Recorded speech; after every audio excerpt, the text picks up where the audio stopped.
ആകാശവാണി. നമസ്കാരം. പ്രത്യേക വാർത്താ ബുള്ളറ്റിൻ വായിക്കുന്നത് ഗീതു പ്രകാശ്. ന്യൂഡൽഹിയിലെ ഭാരത് മണ്ഡപത്തിൽ സ്വച്ഛ് സർവേക്ഷൺ പുരസ്കാരങ്ങൾ രാഷ്ട്രപതി ദ്രൌപദി മുർമു വിതരണം ചെയ്തു. 2023 സ്വച്ഛ് സർവേയുടെ അടിസ്ഥാനത്തിൽ 1,00,000 മുകളിൽ ജനസംഖ്യ വരുന്ന നഗരങ്ങളുടെ വിഭാഗത്തിൽ ഏറ്റവും വൃത്തിയുള്ള നഗരങ്ങൾക്കുള്ള പുരസ്കാരം ഇൻഡോറിനും സൂറത്തിനും ലഭിച്ചു. സംസ്ഥാനങ്ങളുടെ വിഭാഗത്തിൽ മഹാരാഷ്ട്ര 1ഉം മധ്യപ്രദേശും ഛത്തീസ്ഗഡും യഥാക്രമം 2ഉം 3ഉം സ്ഥാനം കരസ്ഥമാക്കി. ദേശീയ യുവജനോത്സവത്തിന്റെ ഉദ്ഘാടനം പ്രധാനമന്ത്രി നരേന്ദ്രമോദി നാളെ മഹാരാഷ്ട്രയിലെ നാസിക്കിൽ നിർവഹിക്കും. ചടങ്ങിനോടനുബന്ധിച്ച് രാജ്യത്തെ യുവാക്കളെ അദ്ദേഹം അഭിസംബോധന ചെയ്യും. സ്വാമി വിവേകാനന്ദന്റെ ആശയങ്ങളും ചിന്തകളും ആദരിക്കുന്നതിനായാണ് അദ്ദേഹത്തിന്റെ ജന്മദിനമായ ജനുവരി 12 എല്ലാ വർഷവും ദേശീയ യുവജന ദിനമായി ആഘോഷിക്കുന്നത്. എന്റെ ഭാരതം വികസിത ഭാരതം അറ്റ് 2047 യുവാക്കൾ യുവജനങ്ങൾക്കായി എന്നതാണ് ഈ വർഷത്തെ പ്രമേയം.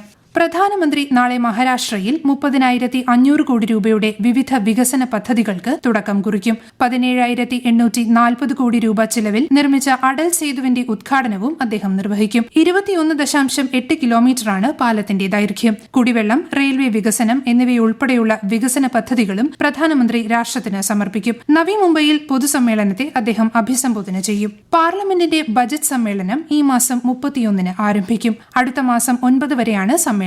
ഫെബ്രുവരി 1 ഇടക്കാല ബജറ്റ് കേന്ദ്ര ധനമന്ത്രി നിർമ്മല സീതാരാമൻ പാർലമെന്റിൽ അവതരിപ്പിക്കും. പാർലമെന്റിന്റെ ഇരുസഭകളുടെയും സംയുക്ത സമ്മേളനത്തെ രാഷ്ട്രപതി ദ്രൌപദി മുർമു അഭിസംബോധന ചെയ്യുന്നതോടെ ബജറ്റ് സമ്മേളനത്തിന് തുടക്കമാകും. സമീപകാലത്ത് നേരിട്ട വെല്ലുവിളികളെ അതിജീവിച്ച് ഇന്ത്യൻ ബാങ്കിംഗ് മേഖല ശക്തമായി മുന്നോട്ട് വന്നതായി reserve bank governor Shaktikanta Das മുംബൈയിൽ നടന്ന ഒരു പരിപാടിയിൽ സംസാരിക്കുകയായിരുന്നു അദ്ദേഹം. ബംഗ്ലാദേശ് പ്രധാനമന്ത്രിയായി ഷെയ്ഖ് ഹസീന ഇന്ന് സത്യപ്രതിജ്ഞ ചെയ്ത് അധികാരമേറ്റു. തുടർച്ചയായി 4ാം തവണയാണ് അവാമി ലീഗ് നേതാവായ ഷെയ്ഖ് ഹസീന ബംഗ്ലാദേശിന്റെ പ്രധാനമന്ത്രി പദത്തിൽ എത്തുന്നത്. 25 മന്ത്രിമാരും 11 സഹമന്ത്രിമാരും പ്രധാനമന്ത്രിക്കൊപ്പം സത്യപ്രതിജ്ഞ ചെയ്തു. കേന്ദ്ര പദ്ധതികൾ ജനങ്ങളിലേക്ക് എത്തിക്കുന്ന വികസിത് ഭാരത് സങ്കൽപ് യാത്രയ്ക്ക് സംസ്ഥാനത്ത് മികച്ച പ്രതികരണം. തിരുവനന്തപുരത്ത് നടന്ന യാത്രയിൽ കേന്ദ്ര സഹമന്ത്രിമാരായ വി മുരളീധരനും ശോഭ കരന്തലജയും പങ്കെടുത്തു. കേന്ദ്ര പദ്ധതികൾ ഉപയോഗപ്പെടുത്തി രാജ്യത്തിന്റെ വികസനത്തിൽ പങ്കാളികളാകണമെന്ന് ശ്രീമതി ശോഭ കരന്തലജെ ജനങ്ങളോട് ആഹ്വാനം ചെയ്തു. തിരുവനന്തപുരം കിഴക്കേക്കോട്ടയിൽ വികസിത് ഭാരത് സങ്കൽപ് യാത്ര മന്ത്രി ഉദ്ഘാടനം ചെയ്തു. രാജ്യത്തെ ജനങ്ങളുടെ അടിസ്ഥാന ആവശ്യങ്ങൾ നിറവേറ്റാനുള്ള ശ്രമങ്ങളാണ് കേന്ദ്ര സർക്കാർ നടത്തിക്കൊണ്ടിരിക്കുന്നതെന്ന് കേന്ദ്ര സഹമന്ത്രി വി മുരളീധരൻ പറഞ്ഞു. വർക്കല മണമ്പൂരിൽ വികസിത് ഭാരത് സങ്കൽപ് യാത്രയിൽ മുഖ്യ അതിഥിയായി പങ്കെടുക്കുകയായിരുന്നു അദ്ദേഹം. വികസിത് ഭാരത് സങ്കൽപ് യാത്ര ഇന്ന് കൊല്ലം ജില്ലയിലെ ചിന്നക്കടയിൽ പര്യടനം നടത്തി. ആലപ്പുഴ ജില്ലയിൽ ചെങ്ങന്നൂരിലും തകഴി ഗ്രാമപഞ്ചായത്തിലുമാണ് യാത്ര എത്തിച്ചേർന്നത്. കോട്ടയം, ഇടുക്കി, തൃശൂർ, എറണാകുളം, മലപ്പുറം ജില്ലകളിലെ വിവിധ നഗരപ്രദേശങ്ങളിലും ഗ്രാമപഞ്ചായത്തുകളിലും പര്യടനം നടന്നു.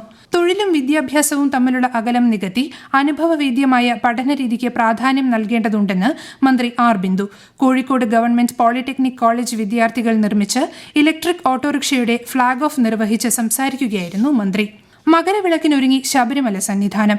ഭക്തർക്ക് പരമാവധി സൌകര്യങ്ങൾ ഒരുക്കിയതായി തിരുവിതാംകൂർ ദേവസ്വം ബോർഡ് അറിയിച്ചു. 4 ലക്ഷത്തിലധികം ഭക്തർ ഇക്കുറി മകരജ്യോതി ദർശിക്കുമെന്നാണ് പ്രതീക്ഷിക്കുന്നത്. തിരുവാഭരണ ഘോഷയാത്ര പന്തളത്ത് നിന്ന് മറ്റന്നാൾ പുറപ്പെടും. ചരിത്ര പ്രസിദ്ധമായ എരുമേലി ചന്ദനക്കുടം ഘോഷയാത്ര മന്ത്രി VN വാസവൻ ഇന്ന് ഫ്ളാഗ് ഓഫ് ചെയ്യും. എരുമേലി പേട്ടതുള്ളൽ നാളെയാണ്.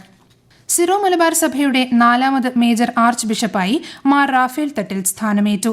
സഭയുടെ കേന്ദ്ര കാര്യാലയമായ കാക്കനാട് സെന്റ് തോമസ് മൌണ്ടിൽ നടന്ന ചടങ്ങിലായിരുന്നു സ്ഥാനാരോഹണം. സംസ്ഥാന യുവജന കമ്മീഷന്റെ ആഭിമുഖ്യത്തിൽ സംഘടിപ്പിക്കുന്ന ദേശീയ യുവജന ദിനാഘോഷം മന്ത്രി സജി ചെറിയാൻ നാളെ തിരുവനന്തപുരത്ത് ഉദ്ഘാടനം ചെയ്യും. ദിനാഘോഷത്തിനോടനുബന്ധിച്ച് സംസ്ഥാനതല EMS സ്മാരക പ്രസംഗ മത്സര വിജയികൾക്കുള്ള സമ്മാനദാനവും വിവിധ കലാപരിപാടികളും സംഘടിപ്പിക്കും. വിദ്യാർത്ഥികൾ അറിവിന്റെയും പരസ്പര സ്നേഹത്തിന്റെയും സന്ദേശവാഹകരാകണമെന്ന് Goa governor PS Sreedharan Pillai Idukki Moolamattom saint Joseph's കോളേജിൽ സംഘടിപ്പിച്ച ദേശീയ യുവജന ദിനാചരണ ചടങ്ങിൽ മുഖ്യപ്രഭാഷണം നടത്തുകയായിരുന്നു അദ്ദേഹം.